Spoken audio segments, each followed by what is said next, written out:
Om Namo Bhagavate Vasudevaya. Narayanam Namaskrityam Naram Cheva Narottanam Devim Saraswatim Vyasam Tato Jamudirayat. Nastvesya Bhadresu Nityam Bhagavata Sevya Bhagavata Tamastuke Bhakti Bhavati Naistike.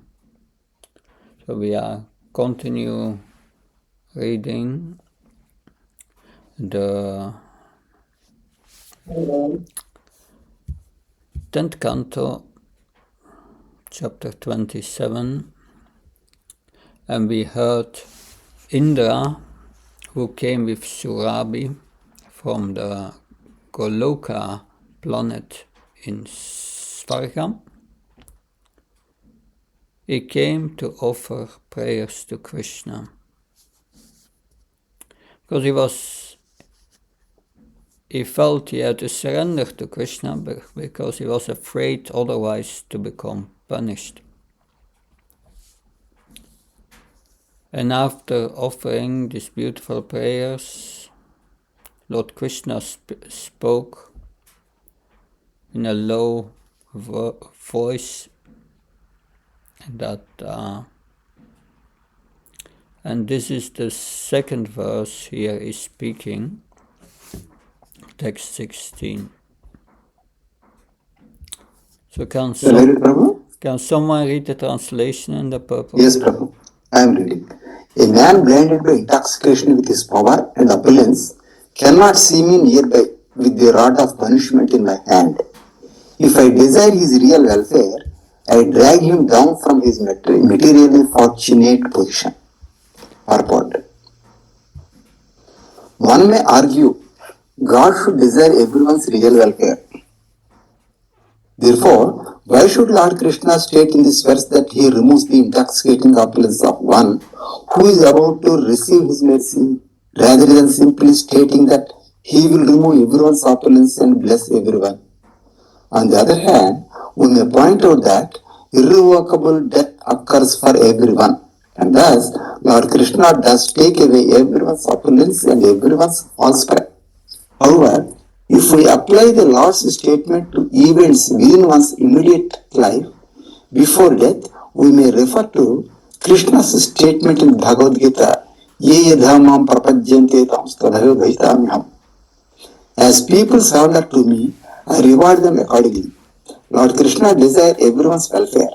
But when he says here, Yasya chichami anugraham, for one whose welfare I desire, it is understood that the Lord refers to those who, by their own activities and thoughts, have manifested a desire to achieve spiritual benefit. Lord Krishna wants everyone to be happy in Krishna consciousness. But when he sees that a specific person also desires spiritual happiness, the Lord especially desires it for that person. This is a natural act of reciprocation consistent with the Lord's statement, Samoham Sarva Bhuteshu. I am equal in my attitude to all living beings. So from this purport, we can derive that Lord Krishna desires everyone to make spiritual advancement. So like Indra is more in doing his service than in spiritual advancement. That because he's attached to his position, he does not want to become a pure devotee. But it is said here, when a devotee desires to make spiritual advancement, Krishna becomes very eager to help that devotee.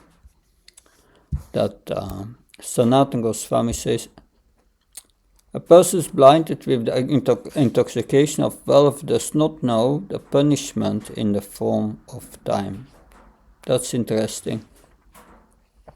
That we get wealth, but it is there only for some time. And time takes it away.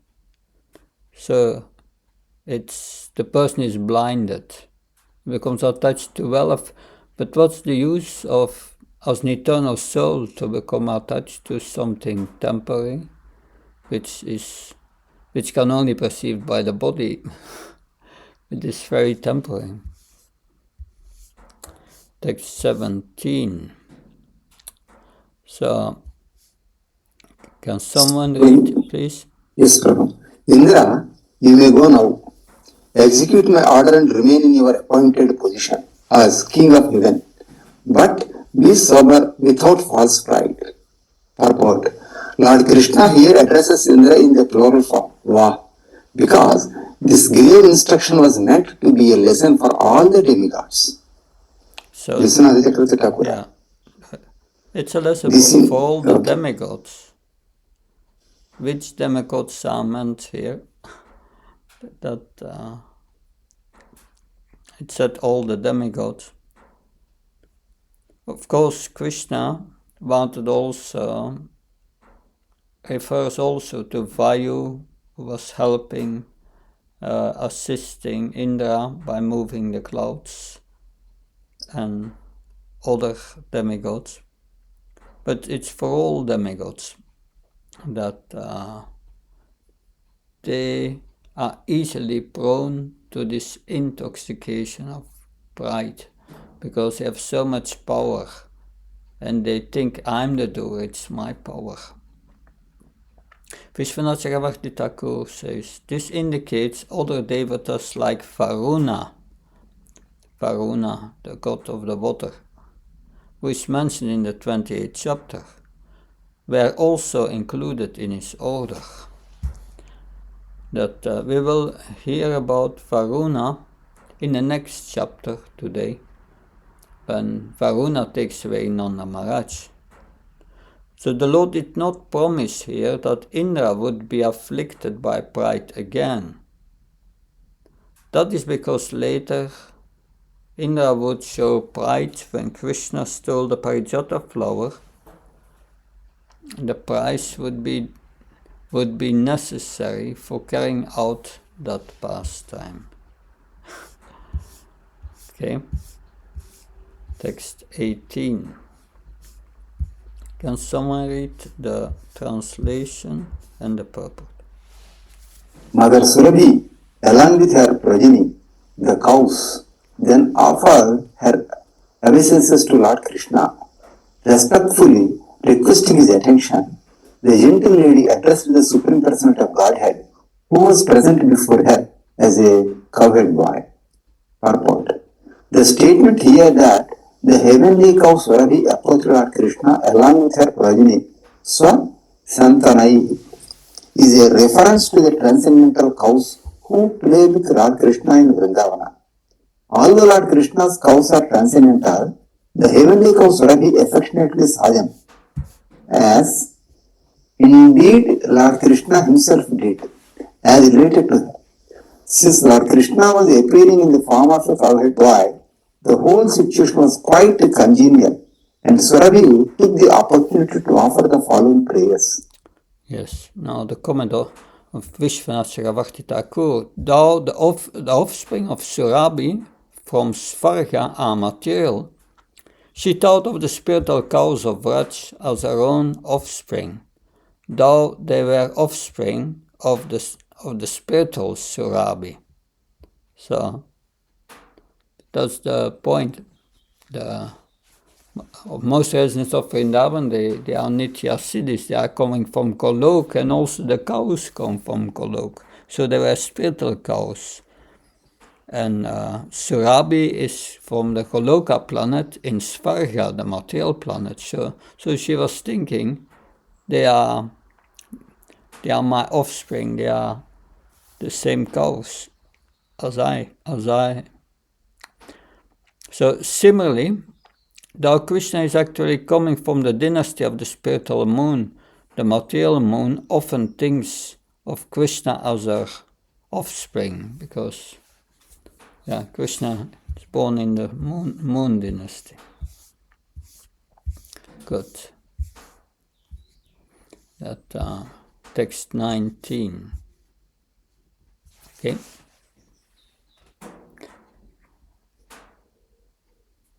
Mother Saradi said, O Krishna, Krishna, greatest of mystics, O soul and origin of the universe, you are the master of the world, and by your grace, O infallible Lord, we have you as our master. Can you read the purport? Sri Swami Thakur points out here that Mother Surabhi is feeling great ecstasy as she repeats the words Krishna, Krishna. Krishna lifting Govardhana ahead by his mystic power and thus protecting the cows of Vrindavana, whereas her so-called master Indra had tried to kill them. Thus, Surabhi now clearly understands that it is not the demigods but rather the Supreme Lord, Krishna himself, who is her real master forever. Yes. Shiva Goswami says she calls out to him as a coward and as the Lord.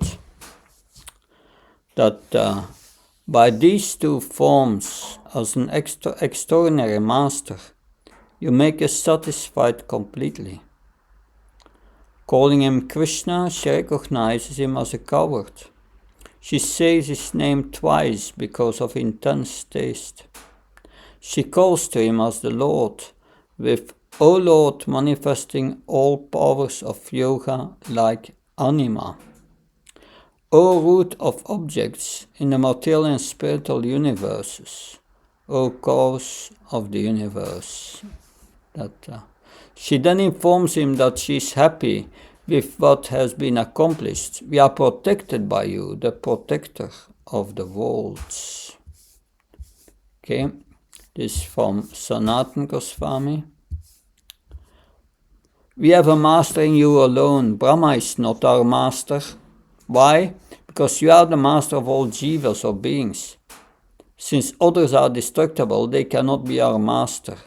Because he is in all ways more attractive than anything else. He is then addressed, O Krishna, O Krishna. Text 20. Text 20. Someone can read. You are our observable deity, therefore, O Lord of the universe, for the benefit of the cows, the brahmanas, the demigods, and all the saintly persons, please become our Indra. So, Lord of the universe, for the benefit of the cows, the brahmans, the demigods, and all other saintly persons, become our Indra. So, she wants to accept Krishna as Indra because this present Indra has been offensive to Krishna. Can someone read also the purport? The Supreme Lord is self-sufficient. He can do everything himself. The Lord appointed one of his innumerable children to the position of Indra, the Lord of the cosmic heaven. But Indra abused his authority, and now Surabhi requests Lord Krishna, the Absolute Truth, to directly become her Lord, her Indra, who should carefully perform her duties without false pride. Thus will not become obsolete and embarrassed, as in the present case of King Indra, who actually attacked Lord Krishna and his Vrindavan devotees. Yeah. So, Jiva Goswami quotes from the Kopala Tapani Upanishad. He is without birth and death, is permanent, and cannot be cut. He is situated in sun, in the cows, in all the Vedas, and protects the cowards. He is glorified in all the Vedas, and entering into all beings, support all beings. Therefore become our Indra, O Master of the Universe. You are the Master of the Universe. You are also our Master in being the King of the cows. You also gave auspiciousness to the Brahmins and the Devatas. So sacrifices take place because of cows. The Devatas appear because of cows. And the Vedas with their 6 angas appear because of cows. Go Sukta. Yeah, sacrifice take place because of cows, because you need ghee, comes from the cows. And then the Devatas appear that Okay. Text 21.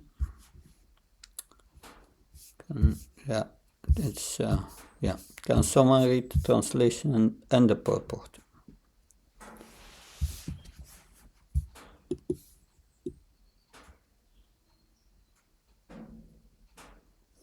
As ordered by the Lord Brahma, we shall perform your wedding ceremony to coronate you as Indra.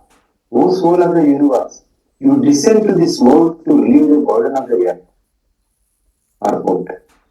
Swarali makes it quite clear in this verse that she has had enough of leadership of imperfect demigods like Purandhara, Indra, and now she is determined to directly serve the Supreme Lord.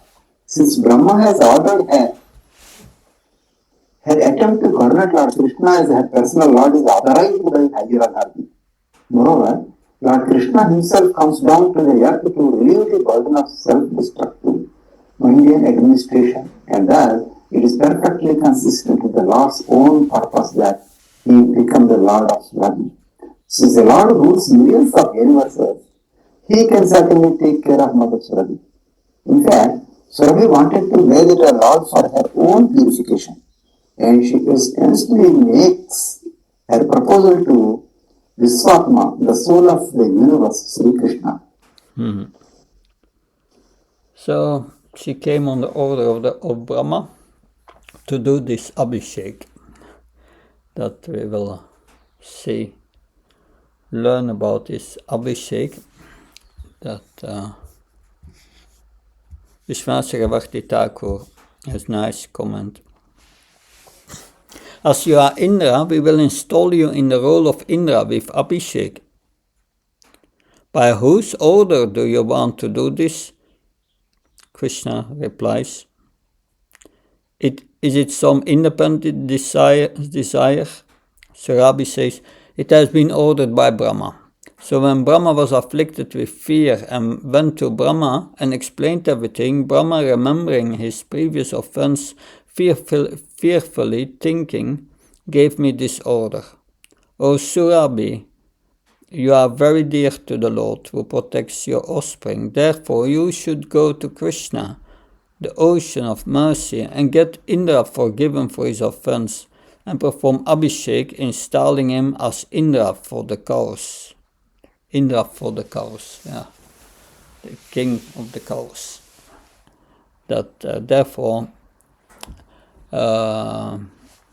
that Indra will give the name Govinda to Krishna. And since then, Krishna is known as Govinda.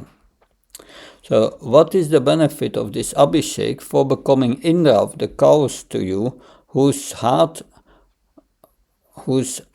to attain feet are served by Shiva and Brahma, and who is the Indra of billions of universes? It is an action only for the purpose of elevating us. Okay? Jiva Goswami says, with devotion she informs him confidentially of the method of making him king of the cows. Yes, Govinda Dev Prabhu. As far as please ask my humble obeisances. Yes. Is Maharaj, so as you said that Indra named Lord as Govinda. Yes. I didn't hear properly. Yeah, okay. That's correct. That comes later. I jumped a little ahead. That we will hear that later. Yeah. So with devotion, Jiva Goswami, with devotion she informs him confidentially of the method of making him the king of the cows. You are by your nature our Indra, but we will bath you to preach this to the people of the world. But Brahma, who gave the post to Indra, will hold this in contempt. Brahma has given this order, but even so, it requires your consent. Then why is Brahma not come? Krishna asks. We are qualified for this. She replies that I'm your intimate associate, since I'm the mother of of your cow families, where Brahma is excluded from this intimacy, since he deals only with the material world. So Brahma did not come when Indra begged forgiveness for his great offense, since he fears committing another offense, since he had already committed one offense. So that is in chapter 14, that other offense, that the Brahma Moalila. So how can a coward become Indra? That's was Indra's thought. You have this, that's Indra's thought, but that's what Krishna said to Surabhi. How can a coward boy become Indra? Because Krishna is in the mood of a coward boy. You have descended from the spiritual world, replies Surabhi. Or how can I, the son of Nanda, be your lord? Both you and Brahma are without proper discrimination. And then Surabhi replies, do not always cheat us. You reside eternally in the highest Golok as our eternal Lord, and have now appeared on earth with Nanda and other of your associates. You do not take birth like a human. And then Krishna says, why should I relieve the earth of its burden? And Surabhi replies, you are the soul of the universe. The maintenance of the universe depends on you. You should agree to this, since you appear on earth to give happiness. This happiness will appear for everyone when you are sprinkled with water, like a root sprinkled with water.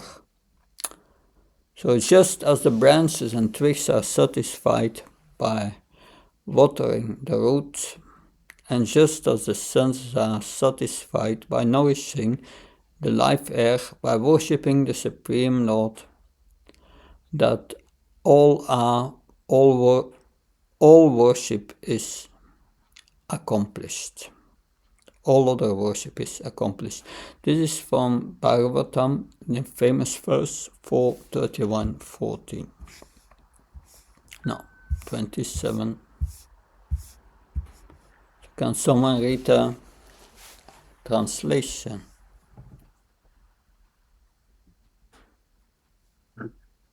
Sukadeva Goswami said, having thus appealed to Lord Krishna, Mother Surabhi performed his bathing ceremony with her own milk, and Indra, ordered by Aditi and other mothers of the demigods, anointed the Lord with heavenly Ganga water from the trunk of Indra's elephant carrier, Airavat. Thus, in the company of the demigods and great sages, Indra coronated Lord Krishna, the descendant of Dasharha, and gave him the name Govinda. Yes. So, you can also read the purport. According to the Acharyas, because Indra was embarrassed by his blunder of attacking Vrindavan, he was reluctant to worship the Lord. Therefore, the heavenly mothers, such as Aditi, encouraged him to go ahead and do so. Feeling authorized by the encouragement of demigods less offensive than he, Indra then bathed the Lord. Indra discovered that the beautiful cowherd boy named Krishna is indeed the Supreme Personality of Godhead. Yes. Vishwanath Chakravarti Thakur says, praying to Krishna to accept the post of Indra, Surabhi then bathed Krishna in her milk. Then Indra, ordered by Adita and other heavenly mothers, bathed Krishna. Indra, thinking himself a fallen servant, first remained standing there, and only being ordered by Aditi and others, taking their order as qualification, he performed the bathing. So they named him Govinda. Govinda means one who protects or nourishes the devotees by attracting their senses. Shiva Goswami repeats the same. Govinda means Indra of the cows. Sanatana Goswami says, Thou Krishna did not accept out of shyness, but silence is a sign of consent. So Krishna did not say anything, they did everything. So the devotees who had come out of affection for Indra and were invisible, and mothers of the devatas encouraged him. Text 24. Yes. Can someone read the translation? That's the demigods. Hare Krishna. Hare Krishna. Lord Narendra and the Gandharvas, along with the Vidyadharas, Siddhas and Sarangas, came there to sing the glories of Lord Hari, who purified the entire world, and the wives of the demigods filled with joy danced together in the world of the Lord's honor. So it became all these pastimes of Krishna, they end always in festivals. So then a festival giving joy to the universe took place. Narada is an eternal associate of the Lord and the best among the associates of the Lord's avatars. Among the associates, such as Garuda, he was present there along with Garuda and others among the Gandharvas because of the festival of singing. Okay, 25. Someone can read the translation in the purport. The most ancient demigod chanted the praises of the Lord, and they created wonderful showers of flowers all around him. All three wolves held supreme satisfaction, and the cows danced the surface of the earth with their milk. Purport, yeah. The word Kaitra means literally Venus. The leading demigods of the are emblems or banners of the demigods' days. They took the lead in glorifying the Lord and covering him with an amazing source of multicolored fragrant flowers. So the demigod show its colorful flowers that and the cows drenched the surface of the earth with milk, abhishek for the earth. Vishwanath Chakravarti Thakur. The leader of the devatas, such as Varuna, praised Govinda. They covered Krishna with a shower of wonderful flowers. The cows moistened the earth with their milk. 27. Someone can read the translation. Rivers flowed with various kinds of tasty liquids. Trees exuded honey. Edible plants came to maturity without cultivation, and hills gave forth jewels formerly hidden in their interiors. So when Krishna is present, everything becomes always so auspicious.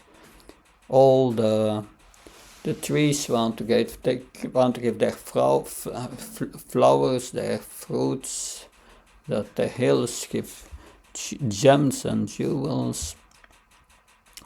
Vishwanath Chakravarti, the rivers flowed with various tastes, such as milk. Without cultivation, the plants yielded mature grains and fruits. The mountains manifested excellent jewels. Okay, text 27 and purport. O Parikshit, beloved of the Kuru dynasty, upon the ceremonial bathing of Lord Krishna, all living creatures, even those cruel by nature, become entirely free of enmity. Purport. Those corrupted by a type of sophisticated cynicism may mock these descriptions of a paradisical world situation effected simply by worshipping the Supreme Lord. Unfortunately, modern man has created a hell on the earth in his cynical rejection of heaven on earth, which is actually possible through Krishna consciousness. The situation described here, created simply by the auspicious bathing ceremony of the Lord, is an authentic historical incident. Since history repeats itself, there is hope that the Krishna conscious movement may again bring the world community to the brilliant reality of self-realized existence. So pure devotees can turn any place into Vaikuntha. Vishwanath Chakravarti, all living entities give up their natural animosities toward each other and became friends. It also happened when Lord Chaitanya was wandering through the Jharkhand forest.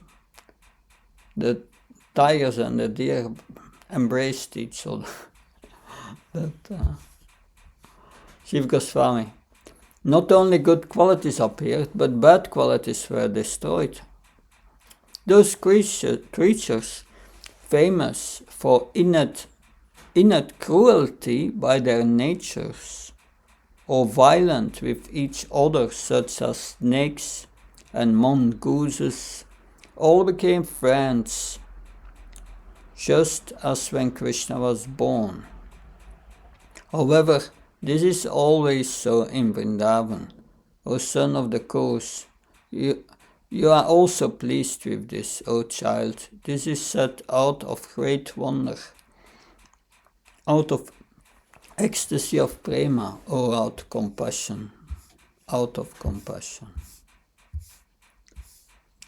Text 28. So can someone read the translation? 28. After he had ceremonially bathed Lord Govinda, who is the master of the cows and the cowherd community, King Indra took the Lord's permission and, surrounded by the demigods and other higher beings, returned to his heavenly abode. Yes, it's the end of the pastime. Though he was an offender, his offerings were accepted by the Lord. He bathed Govinda and was naturally the Lord of the cows and Gokul. By doing this, he did not attain eminence, but produced benefit for the world and himself. His benefit is described. He took permission from Govinda. This is from Sanatana Goswami. Though he was an offender, he wanted to leave quickly out of and thus took permission. He wanted to go. Surabhi, however, remained there in association of her offspring, the cows, since Mathura and Vraj are one with Golokar place. Their non-difference is explained in Bhagavatamrita. So the cows were not present at this time. Verse 2 of this chapter says that Indra met Krishna in a solitary place. They did not know about this event. Of course, it happened at Govindakund, that place in Vrindavan. The elder cows and women saw Indra. Being worshipped by him, they attained the highest bliss. It's from the Padma Purana. In that case, because Nanda and Yasoda did not come there, the others did not speak about it in Vraj. Now, the last chapter which we'll discuss today. Krishna rescues Nanda Maharaj from the abode of Varuna. So, we have heard from Indra, one demigod. Now we will hear from another demigod, Varuna. Varuna will not commit an offense, but his servant will commit an offense. But Varuna was not so disturbed by it, because he was happy to see Nanda Maharaj, and he kept Nanda Maharaj there because he knew Krishna will come. He wanted to see Krishna. So that is a special pastime. This is the chapter summary. Can someone read the sub-chapter summary? The first line is a one-line summary. Yes. This chapter describes how Lord Krishna brought Nanda Maharaj back from the abode of Varuna and how the cowherd men saw Vaikuntha. The king of the cowherd, Nanda Maharaj, observed the prescribed fast on the 11th day of the lunar month and then considered how to break his fast properly on the 12th day. By circumstances, only a few more minutes remained, and so he decided to take his bath at the very end of the night. Although astrologically that was an inauspicious time, thus he entered the water of the Yamuna, a servant of Varuna, the demigod of the ocean. Noticed Nand Maharaj entering the water at a time forbidden by scriptures and took him away to the demigod's abode.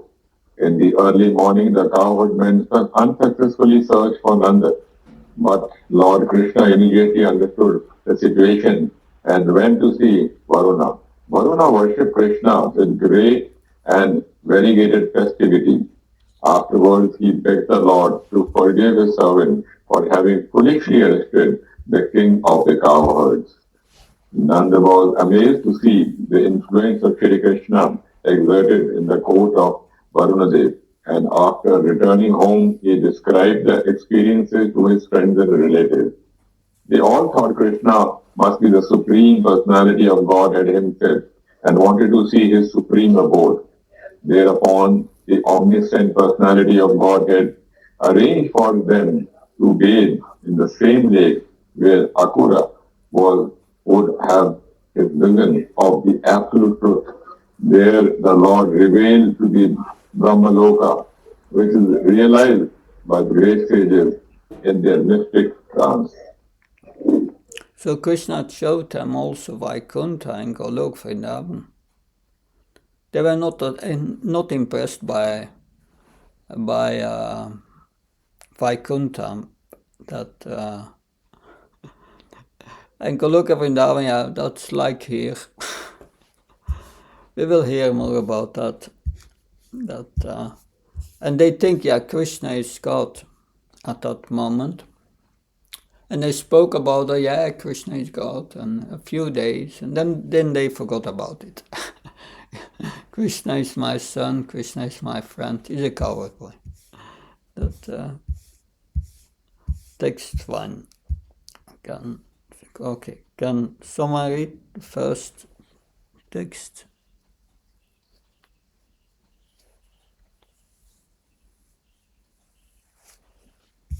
Sri Badarayani said, having worshipped Lord Janardhana and fasted on the Ekadasi day, Nanda Maharaj entered the water of Kalindi on the Dwadashi to take his bath.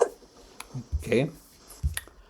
That Vishwanath Chakravarti Thakur says, Sukadev narrated this pastime because in telling the story of Krishna forgiving Indra for his offense, you remember that Krishna also forgave Varuna for his offense. Varuna did not commit directly an offense, but his servant did. But the master is responsible for the servant. In that sense, Varuna made an offense. The Ananda was completely accomplished already. He worshipped the Lord thoroughly because of his fasting. To bath, he entered the water of the Yamuna, which increases bhakti to the Lord. Nanda went alone while others bathed in their houses. This shows his eagerness to bath in the Yamuna. But,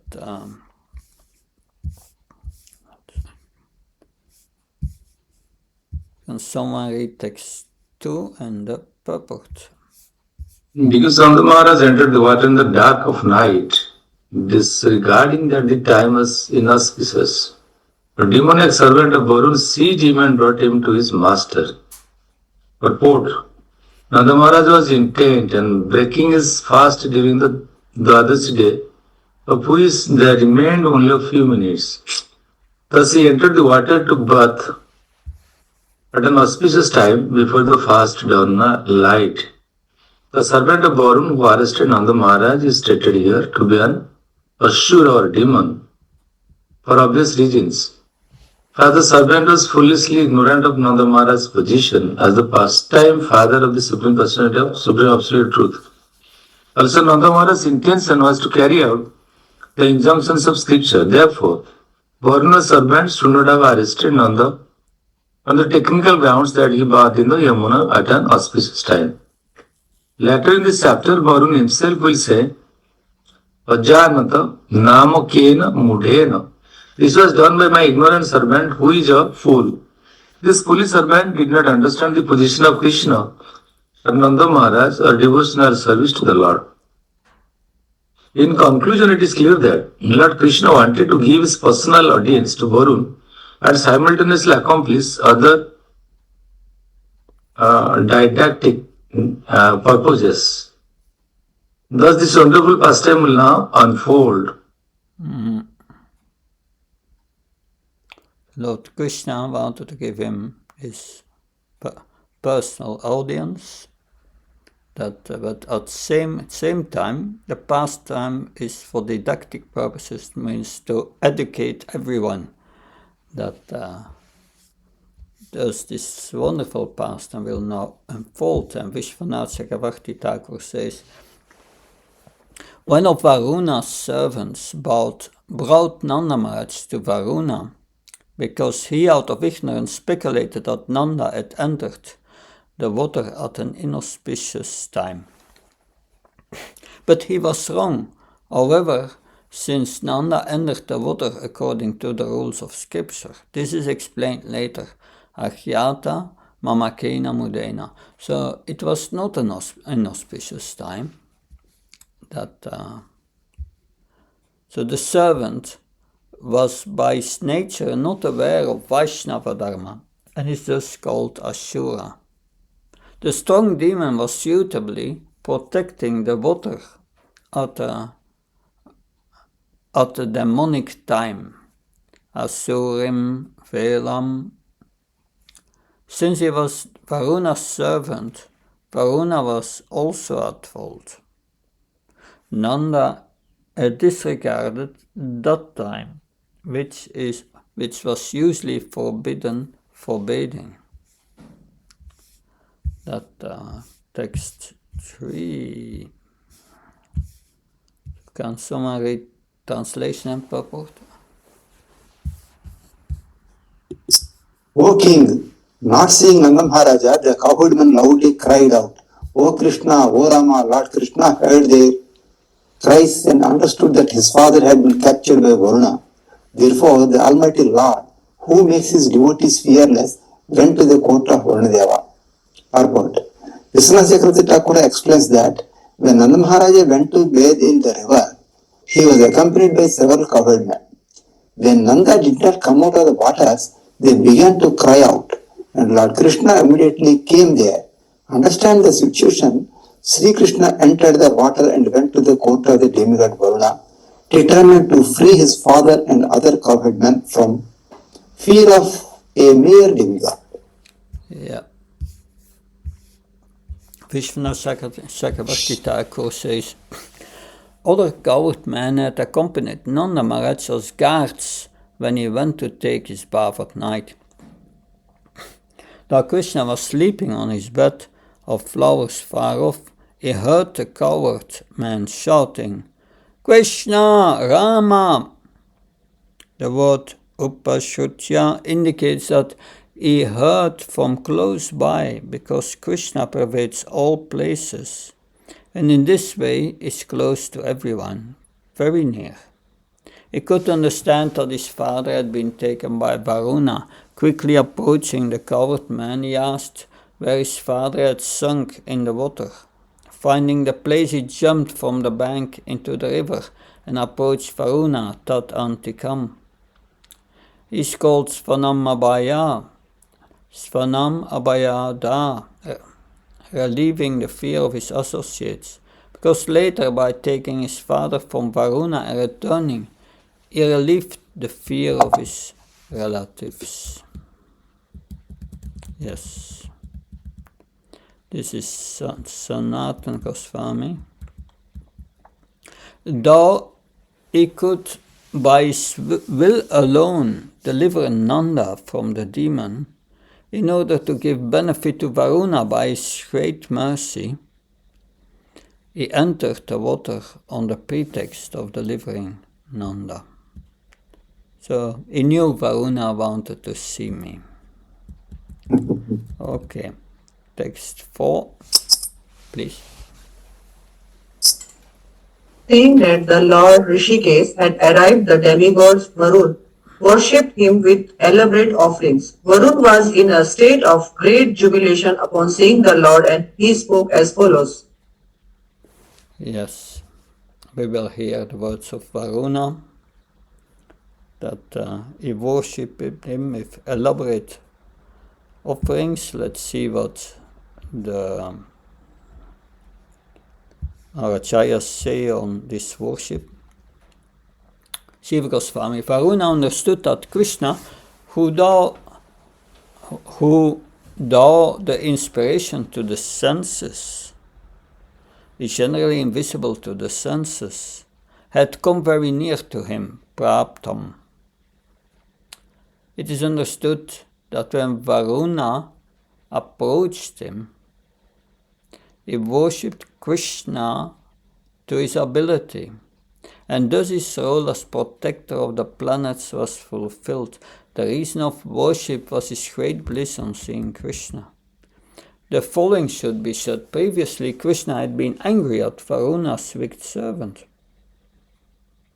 On meeting Varuna, however, Krishna saw that he was not too bewildered, though somewhat frightened, and that he had approached while offering respect. So Krishna then appeared to be forgiving, having made certain that he had attained his own desires, obtaining his father.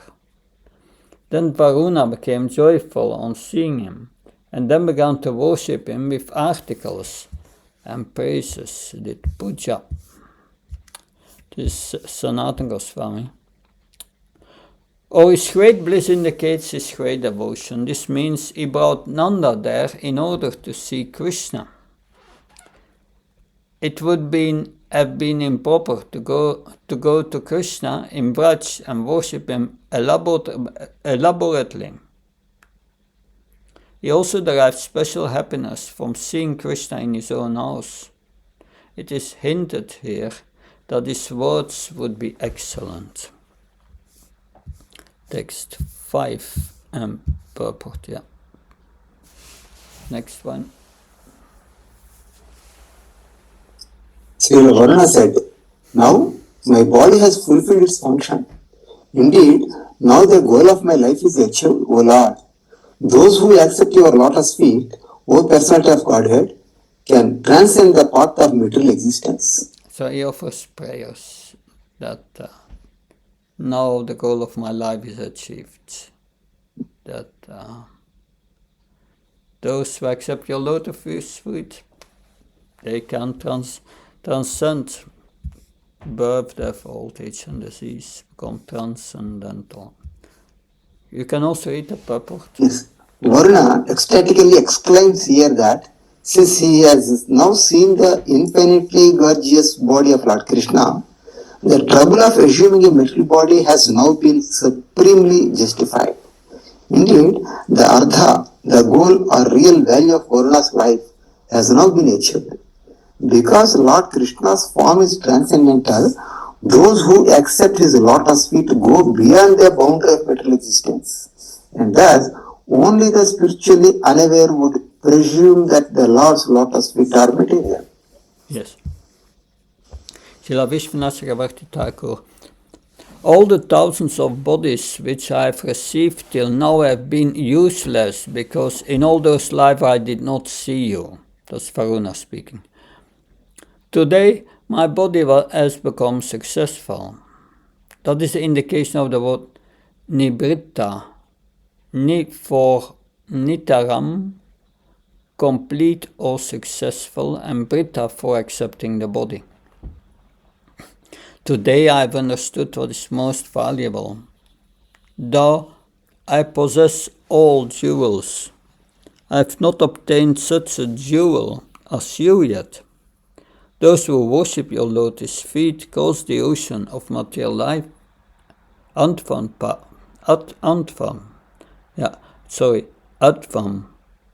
path.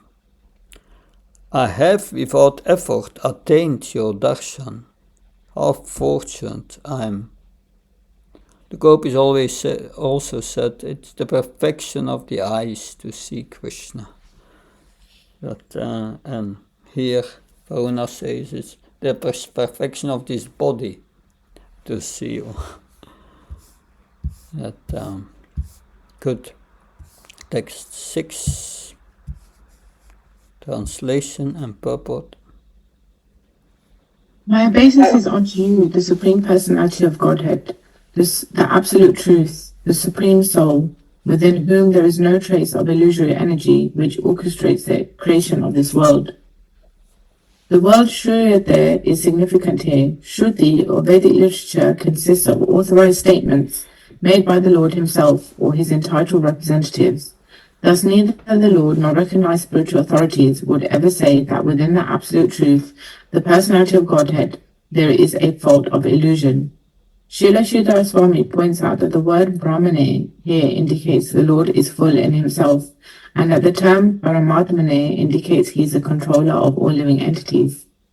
Thus, within the Supreme Being, complete in himself and omnipotent, we do not find any jurisdiction of the material illusory energy. No, so illusion for Krishna is impossible. Shiva Goswami. Varuna offers respect to his greatness in devotion. He offers respect to the Lord with 6 qualities of all types of liberation, to the Antaryami of all beings, to Brahman, the invisible Shakti of the Lord for those with meager qualification, which appears as oneness of Satyam, Jnanam, Anantam, eternal existence and knowledge. Taittiriya Upanishad 2:1-2. So, these Upanishads are the spiritual knowledge of the Vedas. 4 Vedas, each Veda is Upanishad. That Taittiriya Upanishad.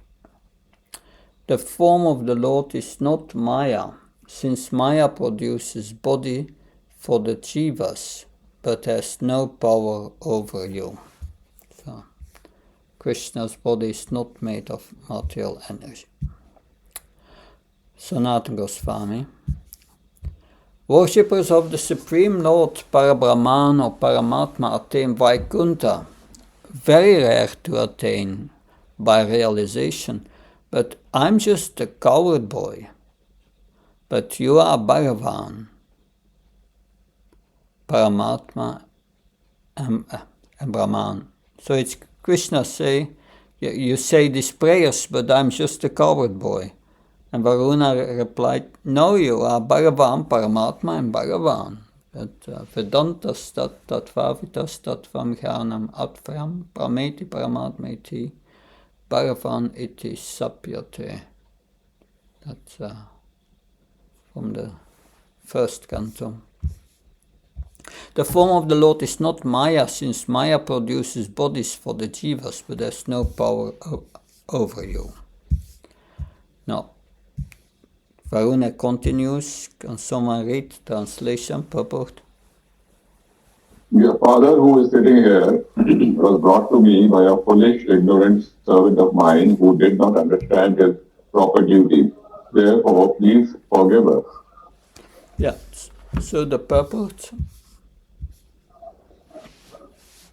The word I am, this one here, clearly indicates that Krishna's father Nanda Maharaj was present as Varuna was speaking. In fact, Vishwanatha Chakravarti Thakur states that Varuna had seated Shri Nanda on a jeweled throne and had personally worshipped him out of respect. Technically, Nanda Maharaj was correct in entering the water just before sunrise. The following explanation is given by Sridhar Goswami in his commentary on the first verse of this chapter. after an especially short Ekadasi measuring only 18 hours, about 6 hours of the lunar day in which the fast had to be broken, namely the Dwadasi, had already expired before the dawn. Since at sunrise the proper time for breaking the fast would have passed, Nan Maharaj decided to enter the water at an otherwise inauspicious time. Of course, Varun's servant should have been aware of these technical details, which are meant for strict followers of the Vedic ritual. Above and beyond that, Nand Maharaj was acting as the Supreme Lord's father and was therefore a most sacred person beyond the touch of insignificant cosmic bureaucrats like the forest servant of Varuna. Thank you. Vishwanath Chakravarti Thakur. So Krishna says, why are you embarrassing me by praising me like this? In answer, Varuna says, I've really offended you. With this mood he speaks this verse, that no one can enter into the water before sunrise if a little of the Dwadasi alone remains is permitted by those knowledgeable of Bhakti scriptures. That so it's an exception. If you are a devotee and you break the fast on Dwada, you have to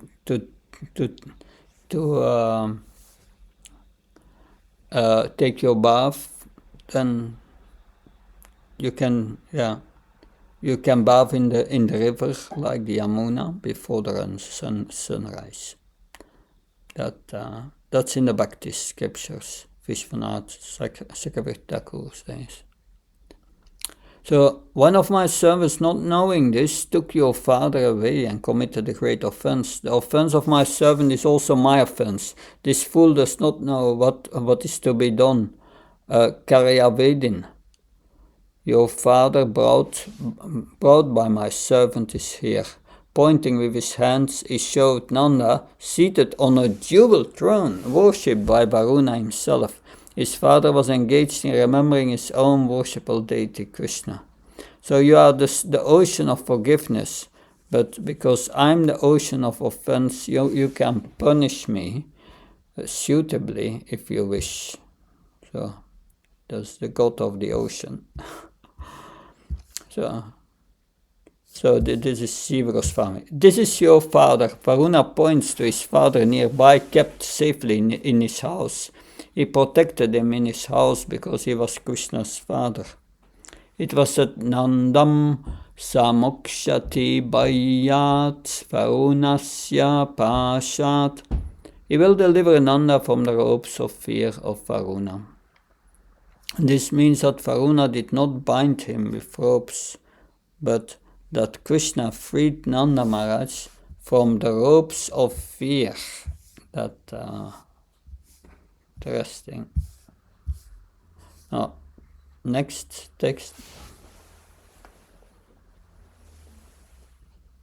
O Krishna, O Shiva of everything, please give your mercy even to me. O Govinda, you are most affectionate to your father. Please take him home. Shiva Goswami says,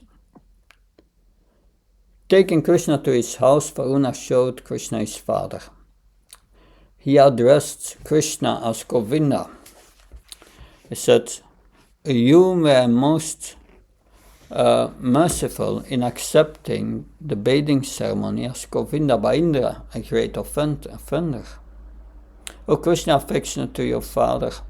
By saying this, Varuna satisfied both Krishna and Nanda.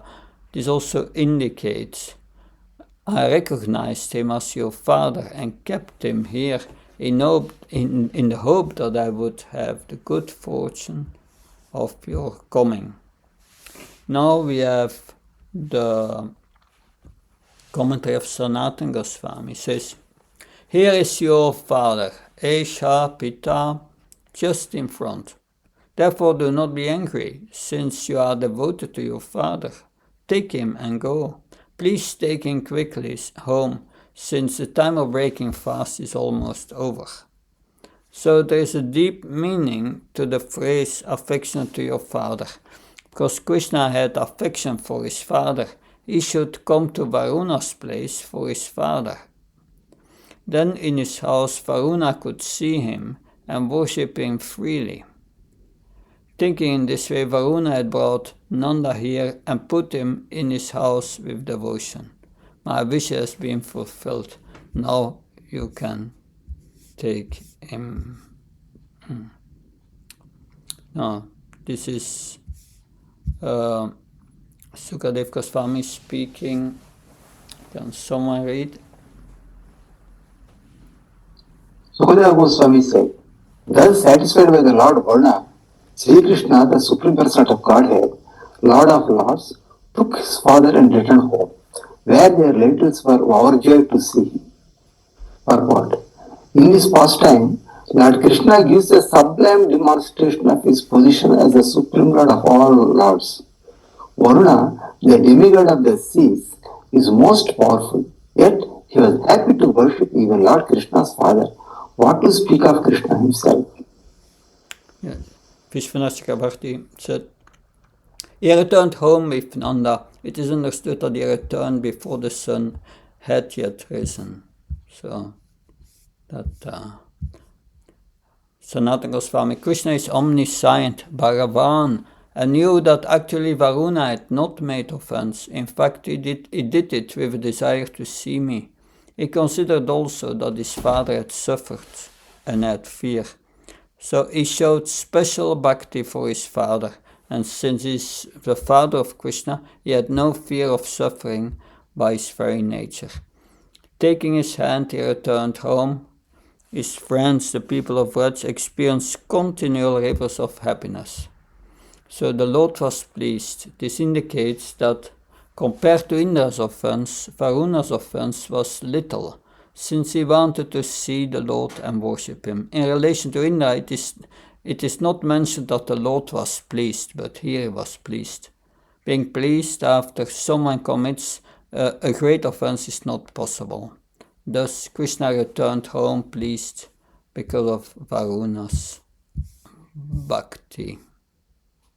So now, the next verse we will start after the pause. It's 7:05 now. We will have a break and resume at 7:20.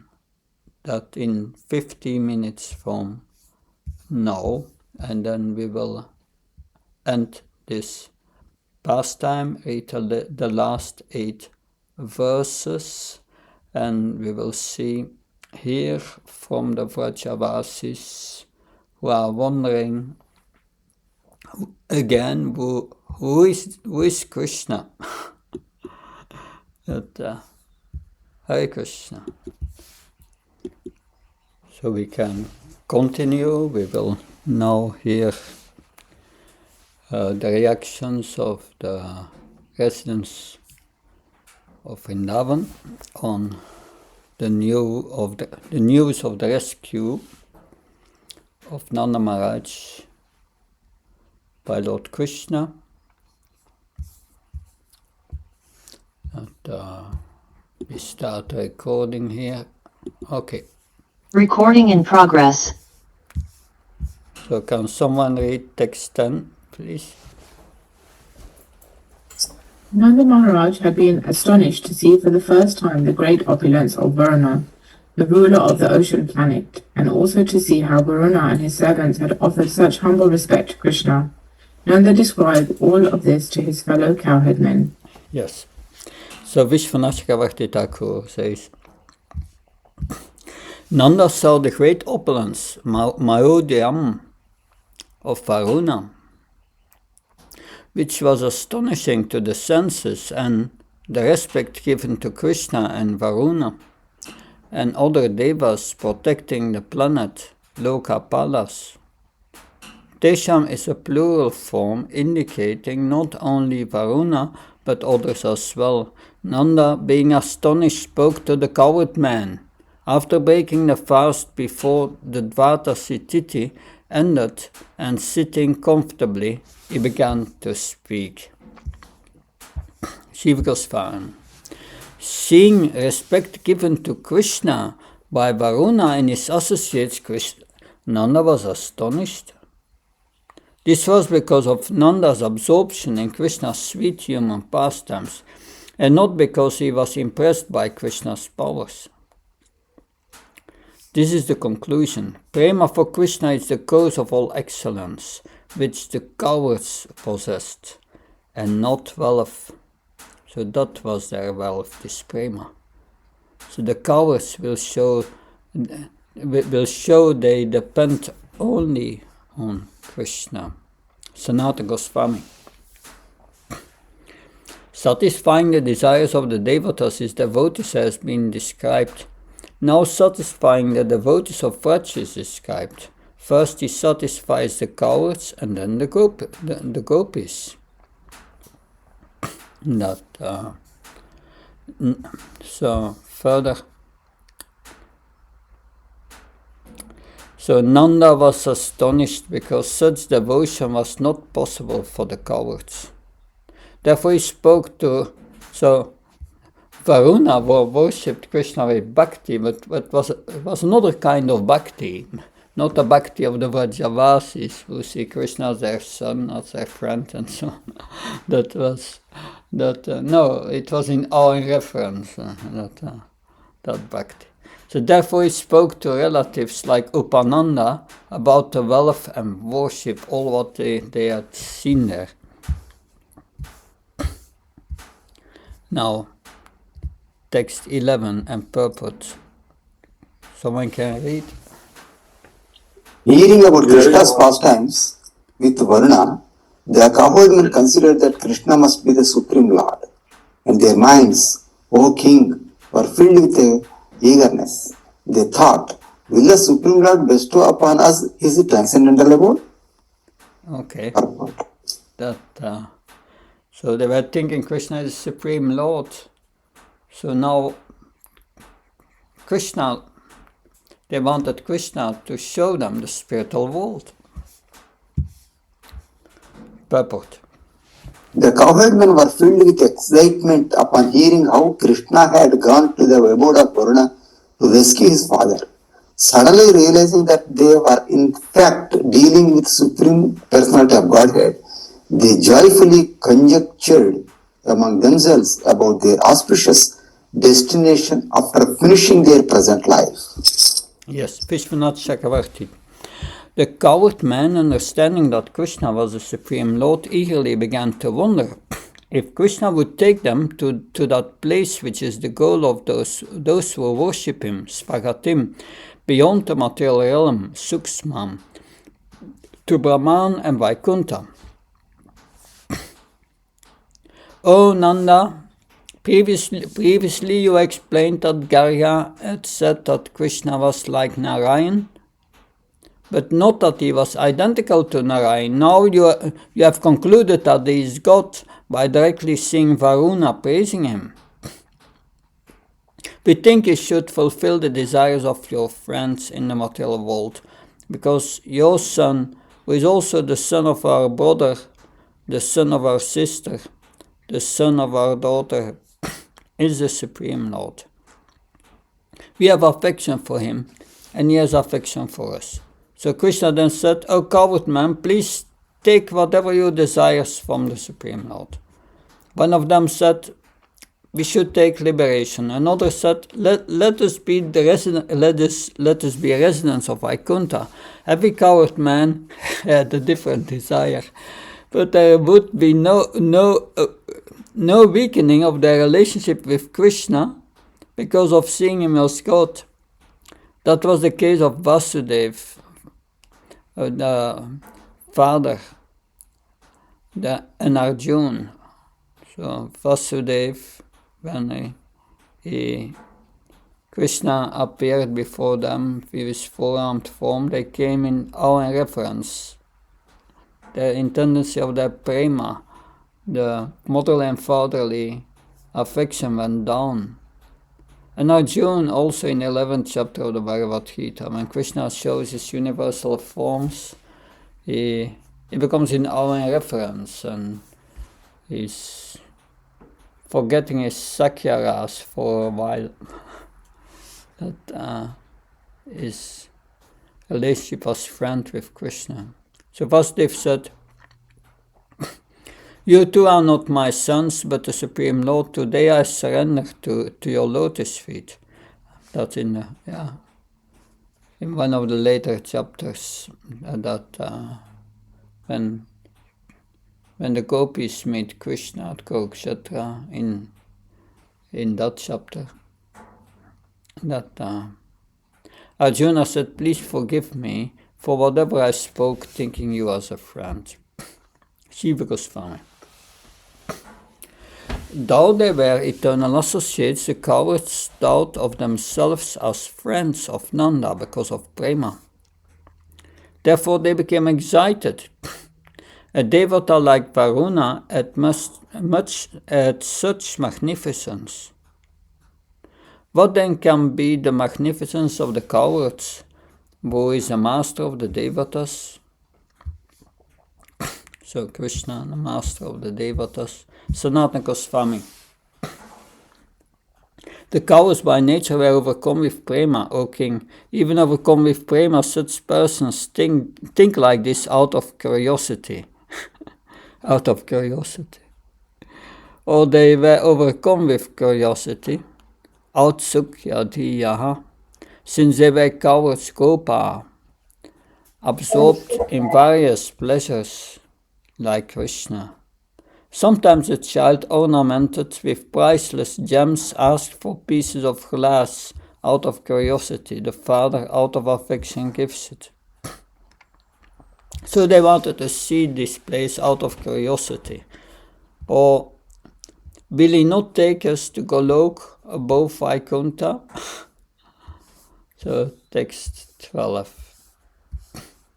Someone can read the translation. Hare Krishna. Because he sees everything, Lord Krishna, the Supreme Personality of Godhead, automatically understood what the cowherd men were conjecturing. Wanting to show his compassion to them by fulfilling their desire, the Lord thought as follows. So Vishwanath Chakravarti Thakur says, thus understanding the desires of his relative Svanam, Krishna, who had knowledge of all realizations, the happiness of Brahman, of Vaikuntha, and Vrajabhumi, Akiladrik, began to drink in order to fulfill their desires. Though these coward men actually understand that Brahman and Vaikuntha are insignificant because of tasting sweetness of Krishna Prema, I will give them realization of Brahman and Vaikuntha happiness in order to fulfill the desire they manifest while they play the roles of unintelligent humans. Interesting. Sanatana Goswami is eager to fulfill the desires of the people of Vraj. Out of shame, the people did not reveal their desire. But Krishna understood by himself Svanam Vishyaya and taught as follows out of his mercy, like a child overcome with affection for his father, for actually he could not think of fulfilling their desires, because they had unlimited wealth by their very nature already. The unlimited wealth. Prema. 13. Now, these are Krishna's thoughts. Next one to read. Lord Krishna thought, certainly people in this world are wandering among higher and lower destinations, which they achieve through activities performed according to their desires and without full knowledge. Thus, people do not know their real destination. Yeah, they go up and down in this world. Can read the purport. The entire One may, purport. one may consider activities of treating Krishna as a helpless child, a handsome boyfriend, or a playmate to be manifestation of avidya. Ignorance of Lord Krishna's position as God, but the residents of Vrindavan are in fact ignoring the secondary majesty of Krishna and focusing intensely on his infinite beauty, which is the essence of his existence. Mm-hmm. Yeah. So that is an important point. One may think, oh, they see Krishna as their child, as their friend. They are in ignorance, avidya, that they don't know who Krishna is. They don't understand this position, and that. But yes, but this is a secondary point. That the first point, the higher consciousness, is prema. And that prema will bring you to Vraja Bhakti, will bring you to Goloka Vrindavan. That is a higher energy. If one is not situated in that higher energy, and one has bhakti for Krishna in awe and reverence, one goes to Vaikuntha, different destination. But the love of Krishna in Vaikuntha is not so intense as the love, the prema for the resonance of the resonance of Goloka Vrindavan, who see Krishna as a friend, that parent or lover, as their son or lover. That is a very intense love. And that intense love, in that intense love they focus intensely on his beauty. Krishna is the all-attractive beauty.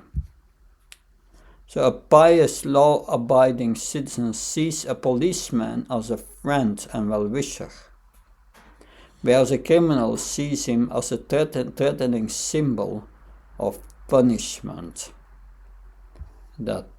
So those who see Krishna as the controller, they are fearful of him. He may punish. Yes. That one who understands Krishna is my well-wisher. That has no fear. Thus Lord Krishna is seen as a controller and hence as the Supreme God by those who are not fully enchanted by his beauties and pastimes. So those who are not absorbed in his pastimes and in this higher love, they come in the lower levels of bhakti, seeing him as a controller, as a Supreme God. Those fully in love with Krishna, they focus on his sublime, attractive features, and because of their nature, the nature of their relationship with him, do not much notice his controlling power. That's secondary. A simple proof that the essence of Vraja have transcended lower states of consciousness rather than fail to attain them is the fact that throughout the pastime of the Lord they often remember that Krishna is God. Usually they are astonished at this remembrance, having been fully absorbed in Krishna as their friend, lover, and so on. They are astonished, but soon they forget again. That secondary goes away. Because after this pastimes, the cowherd boys in Braj and Nanda Maharaj, they speak about it, and the next day they speak about it, and next day they start to forget, and then life as usual. Krishna is our son, our friend. Thus the residents of Vrindavan executed their daily activities solely for the pleasure of their beloved Krishna. Their point was, whatever Krishna says, if Krishna is pleased, that's most important. So his pastime displayed the beauty of spiritual perfection.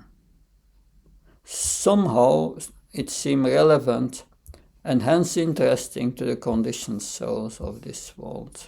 Yes, sure. We will read Vishwanath Chakravarti Thakur, the part, because these are extensive comments, because this is important to understand that the higher realms of bhakti and the lower realms of bhakti, Vraja bhakti and Vaikuntha bhakti, that and then lower you have Sakam bhakta, like Indra, that's material. Vishwanath Chakravarti Thakur says, this confusion arises only because they think themselves ordinary people for the purpose of human-like pastimes. In this role, they do not know their own exalted position of appearing in Vraj, Svamratim, which is rarely achieved by others. So they think themselves mortals, but they are Nitya Siddhas, eternal associates of Krishna, actually, coming from Goloka Vrindavan.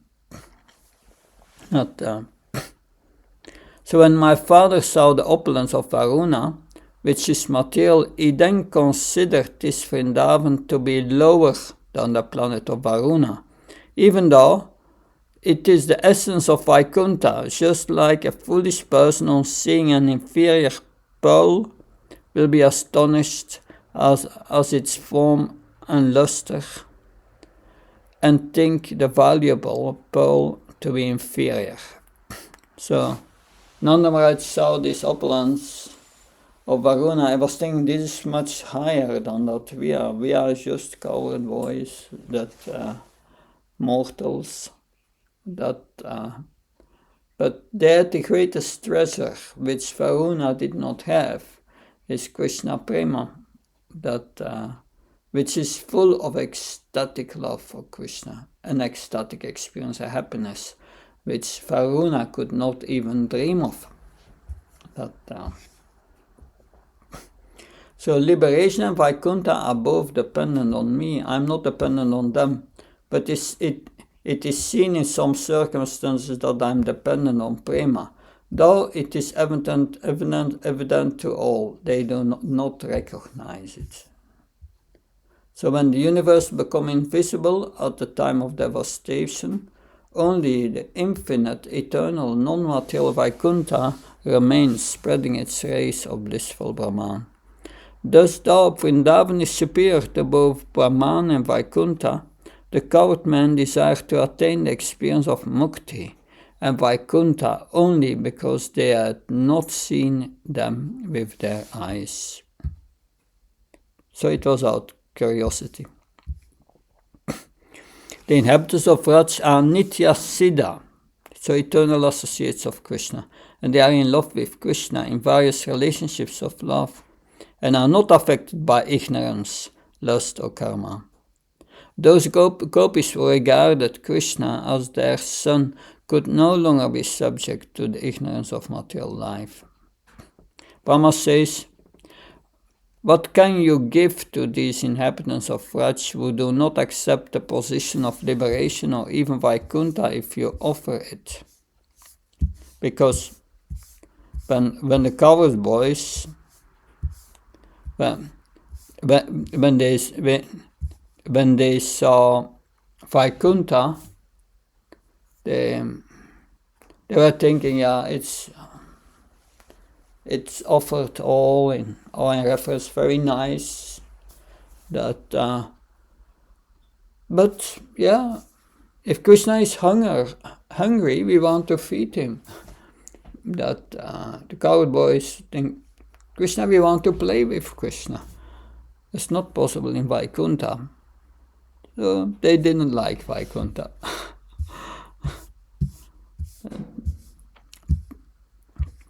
This is, the next Jiva Goswami. He says, a pure devotee does not accept any kind of liberation, salokya, saski, samipya, sarupya, or ekatva, even though they are offered to the Supreme Lord. That's a verse from the 3rd Canto. Sanatana Goswami. My servants, O cowards, wander about in pastimes with me, higher or lower, in the way of prema, performing activities of service, karma bihi, with desires centered on me, Kam, and knowledge of Bhakti Vidya. Always existing with me, they know Vaikuntha and Atma, with double negative na. I will fulfill the desires of my dear devotees, since that desire includes everything dear to me in terms of knowing and the object of their knowledge. Text 14. Okay, you can read the text, the translation and purport. Thus, deeply considering the situation, the all-merciful Supreme Personality of Godhead Hari revealed to the cowhead man his abode, which is beyond material darkness. Purport: it is clear from this verse that the Absolute Truth dwells in his own eternal abode. Every one of us tries to live as comfortably as possible, surrounding ourselves with peace and beauty. How can we, in the name of logic, begrudges the Supreme Lord, our Creator, the supremely beautiful and comfortable abode known by the people in general as Kingdom of God? Yeah. Vishwanath Chakravarti. He wanted to show them that the sweetness of Vrindavan was superior to Brahman and Vaikuntha. Yes. That text 15. Okay, also the purport. Yeah. Lord Krishna, please. Lord Krishna revealed the indestructible spiritual effulgence, which is unlimited, conscious, and eternal. Sages see that spiritual existence in trance when their consciousness is free of the modes of material nature. In text 14, Lord Krishna revealed the residence of Vrindavan, his own abode, the spiritual planet of Krishna Loka. Yes, thank you. Yeah, and that. So it said here, sages see that spiritual existence in trance when their consciousness is free from the modes of material nature. So sages, those who are aiming at Brahman, and they attain the bliss of Brahman within. But pure devotees, they enter with their consciousness. When they are entering samadhi, they enter the aprakrit lila, unmanifested lila of the Supreme Lord. And they can see the Supreme, they can see the Supreme Abode and see Krishna's pastimes.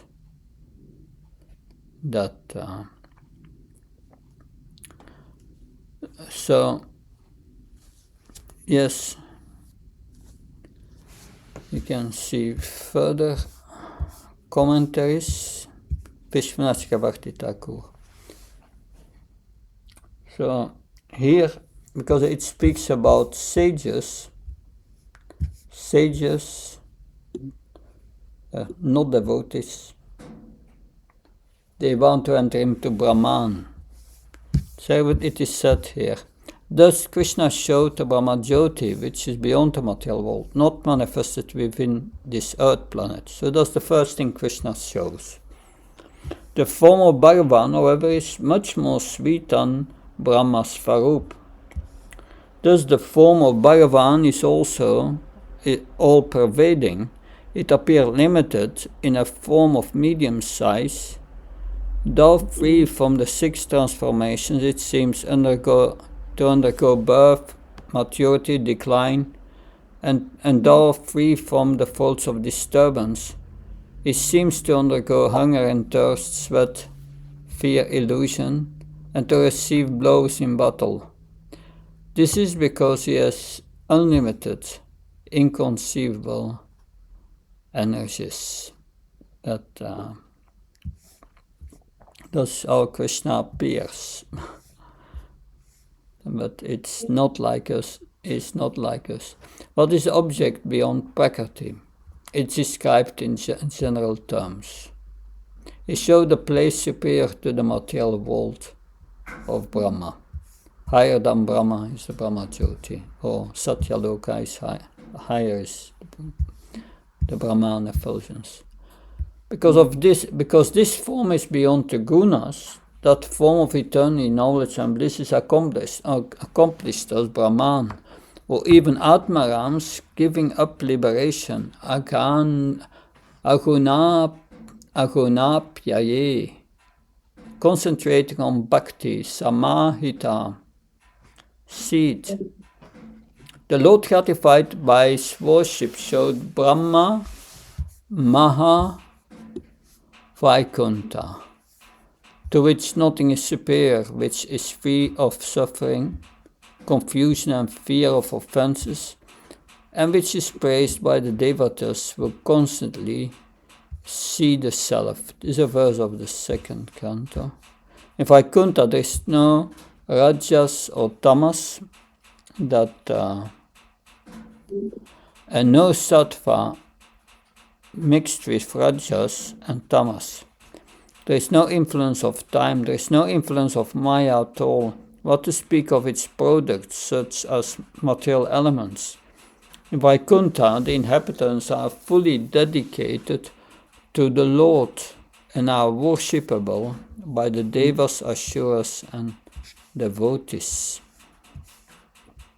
Above the abode of Brahma is the supreme abode of Vishnu. It is pure and eternal, the highest light.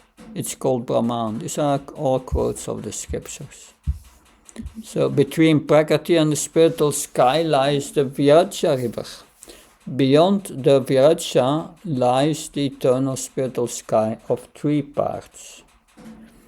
Because Viraja and the spiritual sky is Brahman, Bhuva Brahman, it is worshipped by persons trying to attain impersonal Brahman. In the Narada Pancharatma Shitamta Stotra, it is said, the place called Vaikuntha is beyond the material world, endowed with 6 qualities, devoid of the 3 material gunas, and not obtainable by non-devotees. So you must have love for Krishna to enter in Vaikuntha. It is filled with eternally perfect devotees engaged in service during 5 parts of the day. There are halls and palaces. There are halls and palaces which are resplendent with forests and groves. The place is decorated with wells, ponds, and canals and groves of trees.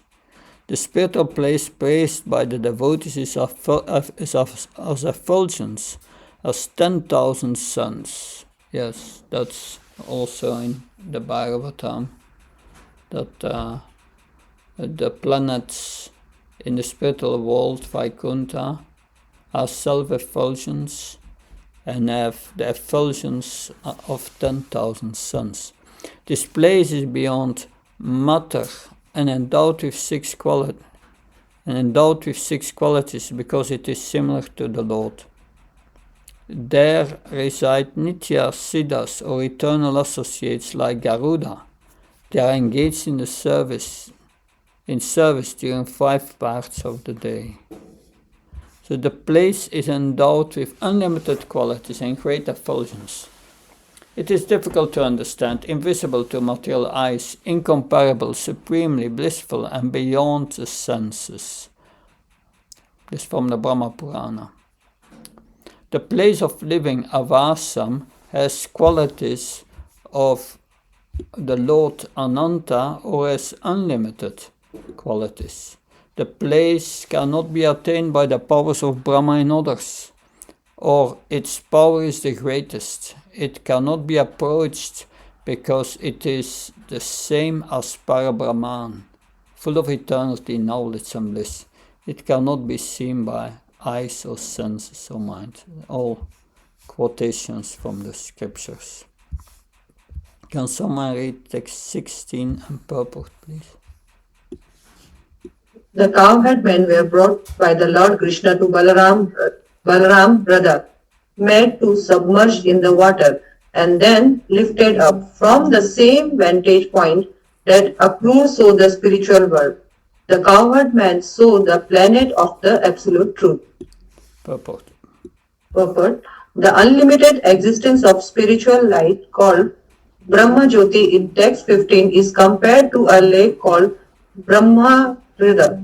Lord Krishna submerged the cowherd men in that lake in the sense that he submerged them in the awareness of the impersonal Brahman.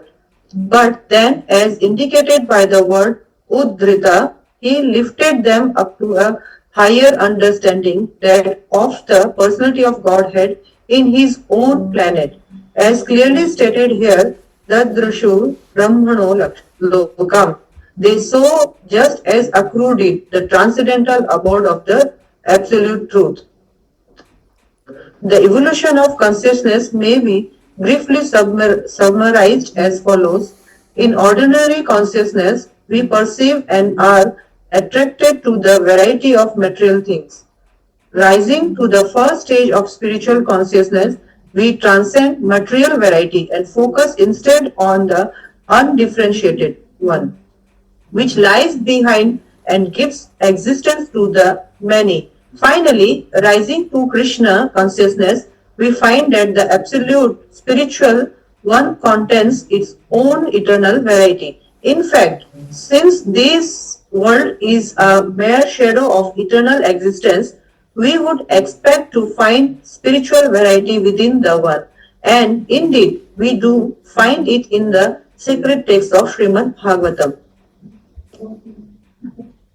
Astute reader may note that the pastime involving Akrur takes place later in the Bhagavatam, after the present affair with the cowherd man. The reason Sukadeva Goswami says Akrur saw Vaikuntha previously is that all these incidents took place many years before the conversation between Sukadeva Goswami and Maharaj Parikshit. Yeah, that's important to understand, for the chronology.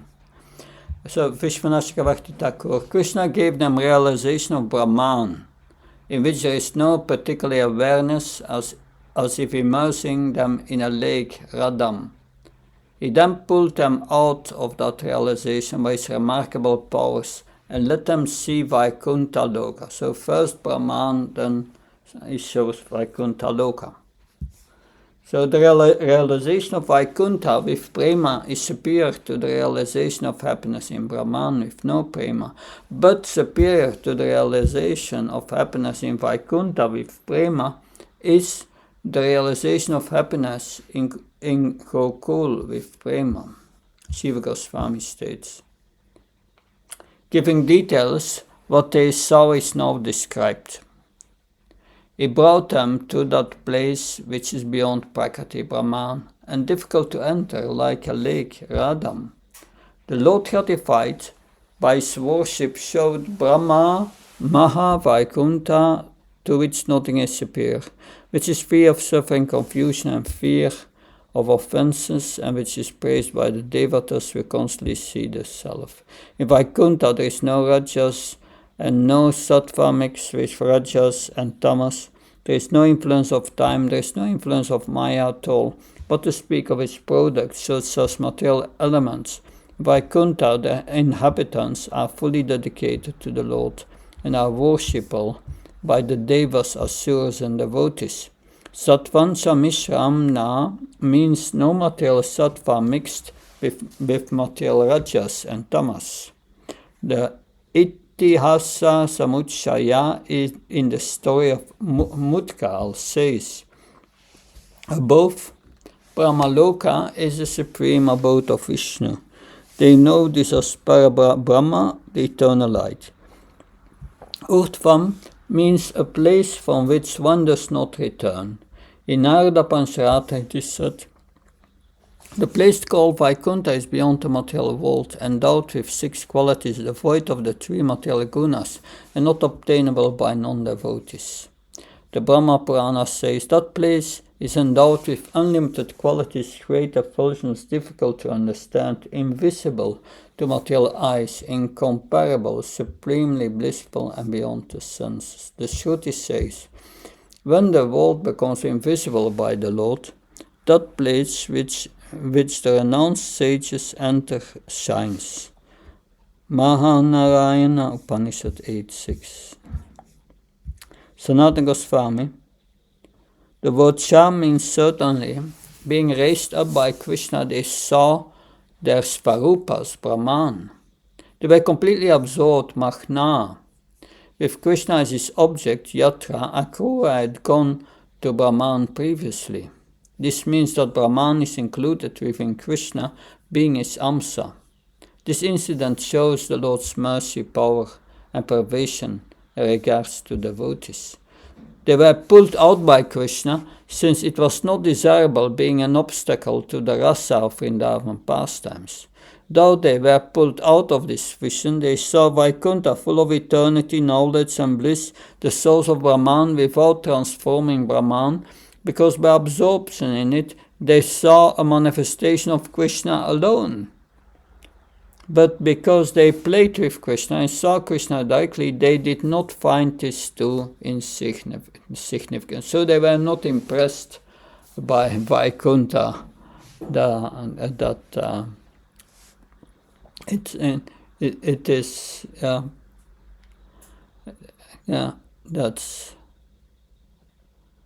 They only saw Krishna in Vaikuntha, but the devotional mood was not a mood of Vrindavan.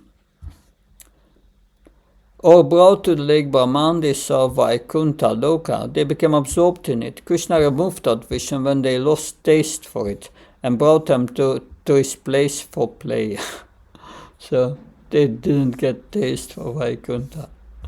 That you can't play with Krishna there. You can't feed him. You can't dress him. What should we do there? They were thinking. Can someone read translation and purport of the next verse? Nanda Maharaj and other coward men felt the greatest happiness when they saw the transcendental abode. They were specially amazed to see Krishna himself there, surrounded by the personified Vedas who were offering him prayers. Although the residents of Vrindavana considered themselves ordinary persons, Lord Krishna wanted them to know of their extraordinary good personal abode. The coward men were amazed to see that the kingdom of God had exactly the same spiritual atmosphere as their own earthly Vrindavan, and that just as in their Vrindavan, Lord Krishna was personally present in their unique vision, he was present as the Lord of the spiritual world. Seeing the spirit of Vrindavan and their Vrindavan, so it's the same atmosphere. So as Srila Bhaktisiddhanta Sarasvati Thakur points out, these verses emphasize that Lord Krishna did not merely show the coward man a sample of Vaikuntha, but that he specifically revealed his Krishna Loka, Goloka Vrindavan, the greatest of eternal abodes and the natural home of the residents of Vrindavan who loved Krishna more than anything else. Vishwanath. Seeing Ma Vaikuntha, the cows were filled with the highest bliss. This is because the experience of Vrindavan in Goloka of Vaikuntha was similar to the Vrindavan on earth. But then they began searching for Krishna with the lotus face covering with drops of perspiration, worshipable by millions of their life heirs. Seeing him, they were astonished to see him being praised by the meters of verse personified. So they were thinking, Krishna, what are you doing here? Where have these effulgence beings? Where have these effulgent beings praising Krishna come from? They are unknown to us, but we cannot ask them who they are. Though seeing us, he does not show his boyish manners and and come towards us. He does not embrace us with his two arms, and we are restrained from approaching him and taking him on our laps. Today he has forgotten hunger and thirst. How can his mother live without feeding him? In this way they were astonished. So Yogamaya, sent by the Lila Sakti, then brought them back to the earthly Vrindavan. There they felt at home.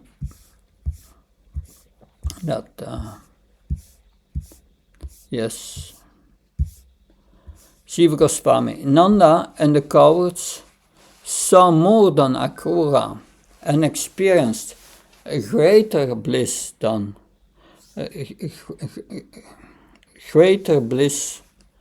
Akrura.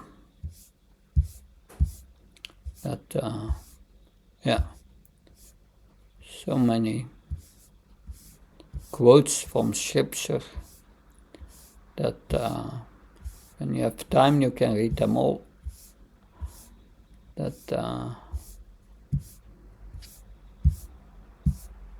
So many quotes. So Krishna resides in Golok, regarding the inhabitants as his very self. Brahma Samhita 537.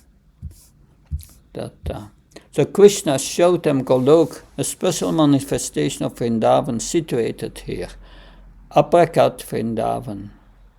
Since the forms of Prakat and Aprakat Vrindavan are actually non-different, it did not reveal intimate associates other than the cowards who were observing that place.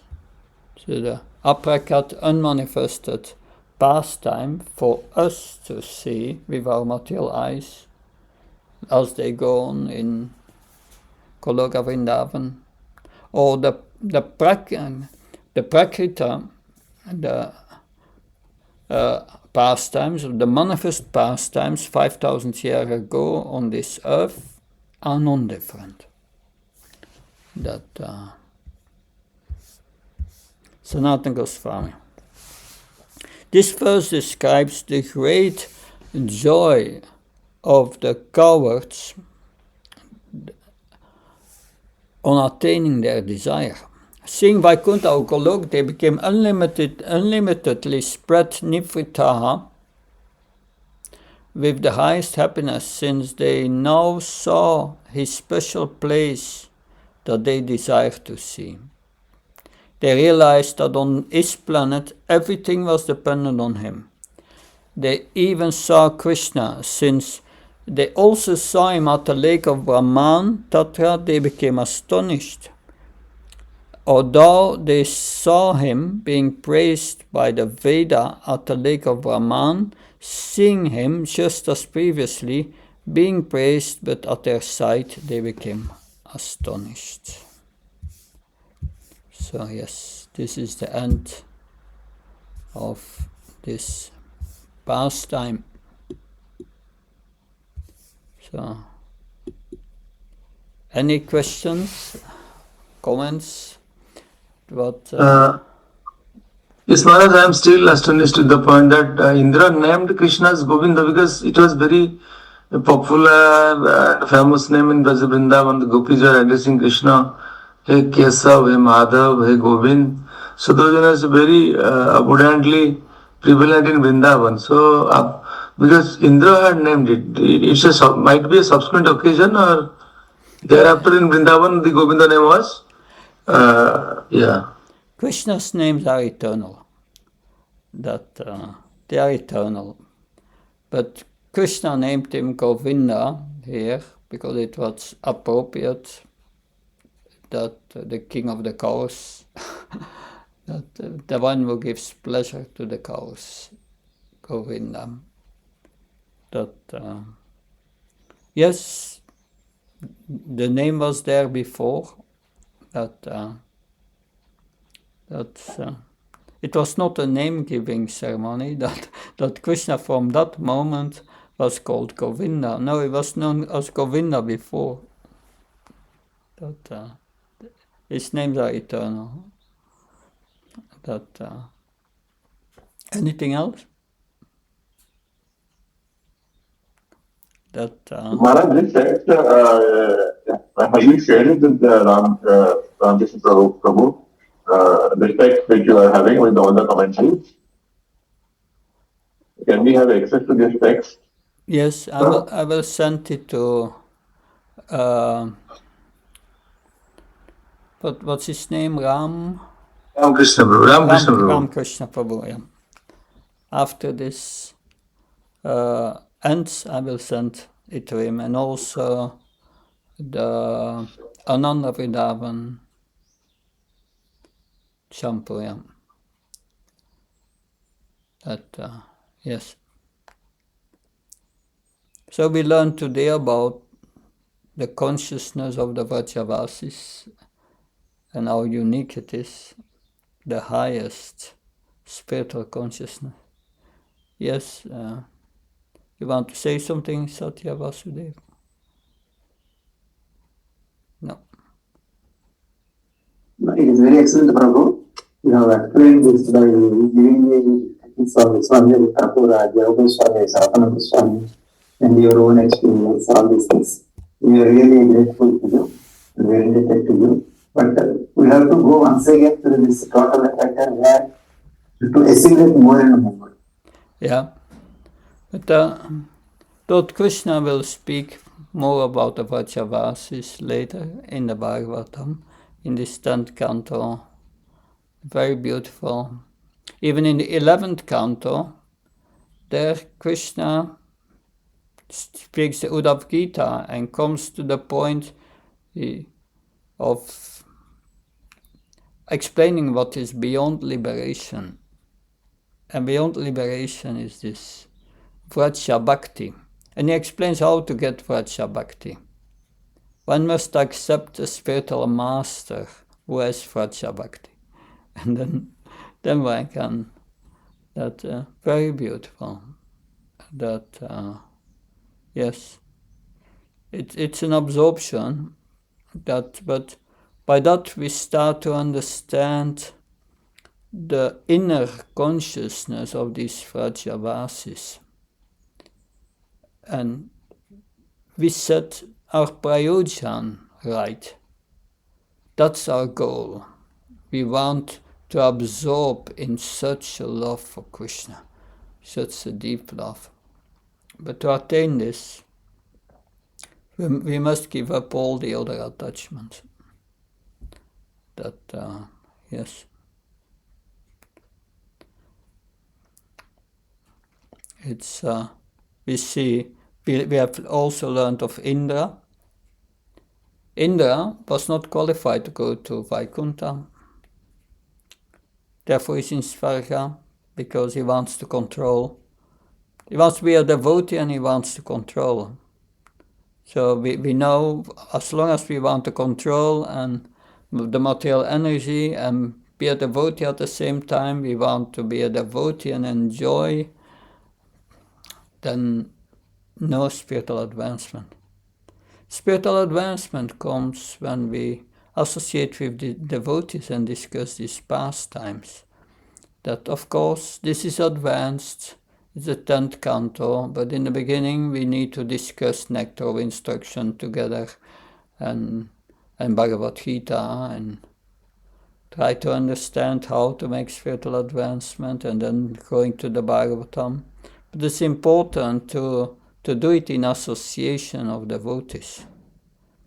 Therefore, Lord Prabhupada gave us a morning and an evening program. If we follow it, then that's good. But these things are going wrong in our movement. I see that they give initiation to disciples because they are following the 4 regulative principles and are chanting 16 rounds. But they must also have a morning program and an evening program as Prabhupada wanted. Many don't have a morning program. That's not good. Then you cannot make spiritual advancement. That unless you follow the Bhaktivedanta course, that is certainly a way that we chant, we hear, and the Bhagavatam and so on. That And then we get the power to transcend these miseries of this world. The misery of this world I experience in the mind. If the mind is uncontrolled, it's without end. But control of the mind comes by fixing our mind on Krishna. And that's done by Krishna Katha, the effects of hearing Krishna Katha and sharing it with devotees and hearing these commentaries of these acharyas, because they know, that helps us to absorb. And at the same time, we must do service also, because we need mercy to realize that. Mercy comes from Prabhupada by following the spiritual master. Mercy comes by pleasing Sri Chaitanya Mahaprabhu. He's the key to the mercy.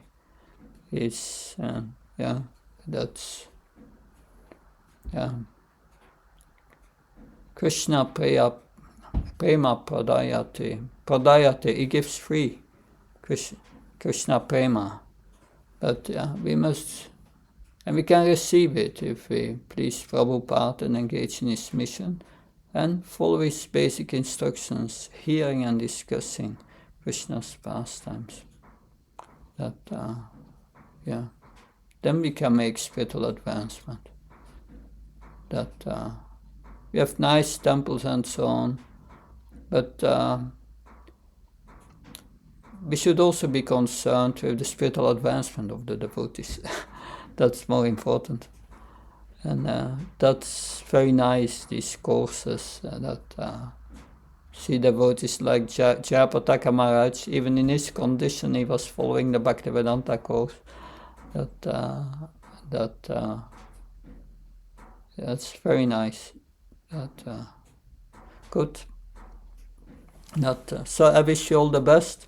We have Maharaj, millions and trillions of gratitudes upon your lotus feet, because you just very splendid and very spectacular class you presented, synthesizing the different commentaries of all the acharyas. It is very fantastic and interesting. We all are deeply benefited from your relations taught by you, and your simplicity just resonated with the very fantastic form what we have studied from Shastras, going in consonance with the characteristic of Uttam Adhikari. So your association, supported us very much for our advancement in this journey of devotion. Thank you very much, Maharaj, for this class. So very interesting. Hare Krishna. It's all the mercy of Srila Prabhupada. I wish you all the best. We finished a day earlier. We went to an intense journey, I think. Thank you. Hare Krishna. Jai Prabhupada. Yes, Maharaj. Hare Hare Krishna, Maharaj. Thank you, Maharaj. Bhakti Prabha Goswami Maharaj ki. Jai. Prabhupada ki. Jai. Jai. Jai.